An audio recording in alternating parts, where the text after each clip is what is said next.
Hey everybody, Dustin DePirac here, flying solo again out at the old alma mater out of Penn State, and I just again as I did like 2 years ago managed to find this random coat rack room, more or less. Just did this so I not to bother anybody who's in the media room. Not that there's a lot of people there because everybody else that was covering Penn State today is over at Beaver Stadium dealing with an introductory football coach press conference.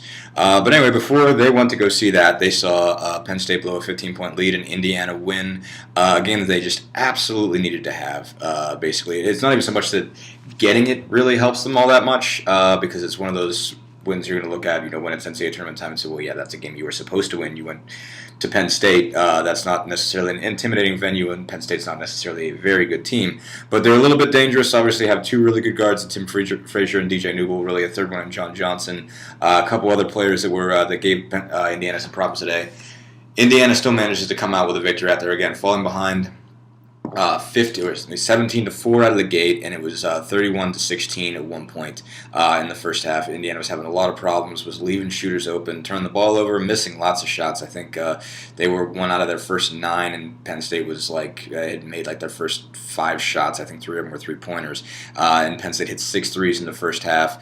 Took a big lead, and Indiana did manage to at least get it together. Obviously, it wasn't necessarily a great game. It was not a pretty performance for Indiana by any stretch, but they hit shots when they had to hit them, basically, and they defended just a lot better in the second half. The numbers weren't that great necessarily. 42.9% Penn State shot, which is modest, but they only 2 for 9 from 3 after I think the first 11 minutes of the game. Penn State hit, I think, 3 3-pointers the rest of the way out. They hit five up to that point to really kind of bust the lead open a little bit.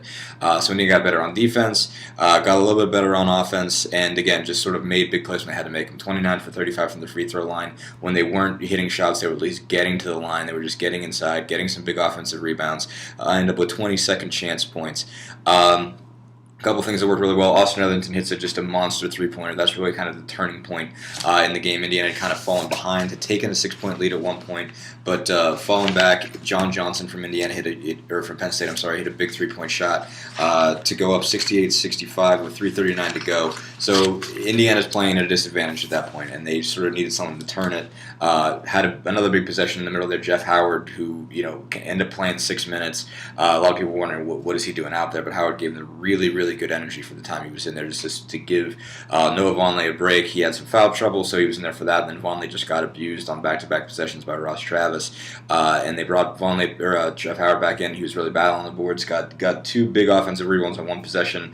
Ended up just making 1 free throw out of that, but that cuts the lead down to 2 instead of giving Penn State the ball with a chance to go blow it open a little bit. And eventually, after they traded buckets a couple times, Austin Etherington hits a huge 3 in the corner with 1:22 to go. Just really good shot fake to get a guy to jump over his head, knock down a 3. I mean, and big for Etherington. Obviously, he was brought to Indiana for the purpose of hitting 3-point shots. Hasn't done a lot of that. We didn't even realize it was this bad. 5 for 20 for his career up until this point. But that one was huge. I mean, he looked like the guy that you remember seeing at Hamilton Heights or with Indiana Leader, the stuff that he used to do when he was a high schooler, the reason they went and got him.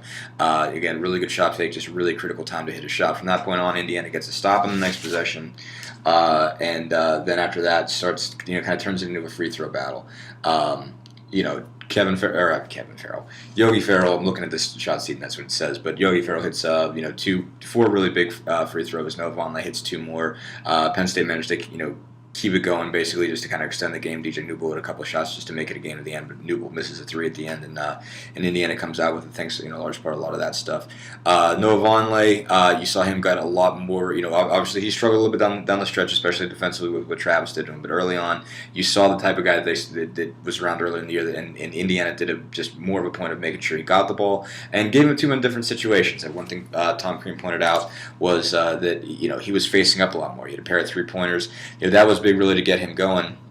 He had Indiana's first 3 buckets, I think, and I think had their first 12 points before anybody else got on the board for Indiana. He had just, it wasn't as easy in the second half, but still got a little bit going, got a dunk off a pick and roll, looked just a lot more energized. It was the one guy really early who was showing any energy whatsoever, and it was big for Indiana to get him going after the last game. He was 2 for 4, didn't have a field goal attempt in the second half, so a lot more of what they wanted to see from Vonleh and what they wanted to see about getting the ball to Vonleh in the first place. place. So that was working. Yogi Ferrell had an interesting day, 15.7 assists, just 1 turnover, but he was also 4 for 13 from the field. It took him a while to get anything going, but he did hit a pair of really big 3-point shots, even though he's only 2 for 7 from the field. Wasn't exactly efficient today, but made a couple big shots when he had to make them.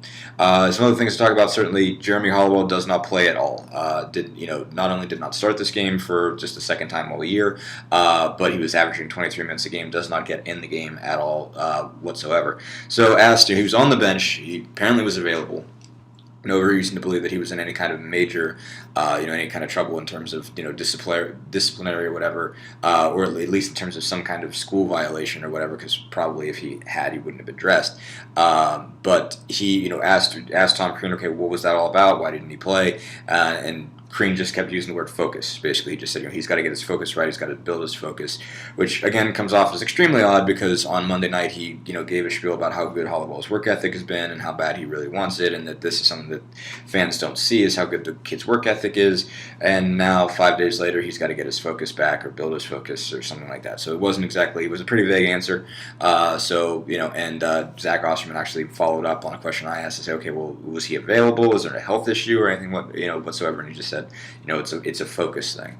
So whatever that means. I don't know if that was just they didn't like his work ethic this week or if he didn't feel like he was going at it as hard. Don't know. But one way or another, that's the official explanation for why that was. Evan Gordon started in his place. A bunch of other guys got minutes in his place, but Hollowell didn't play at all. He certainly had been struggling.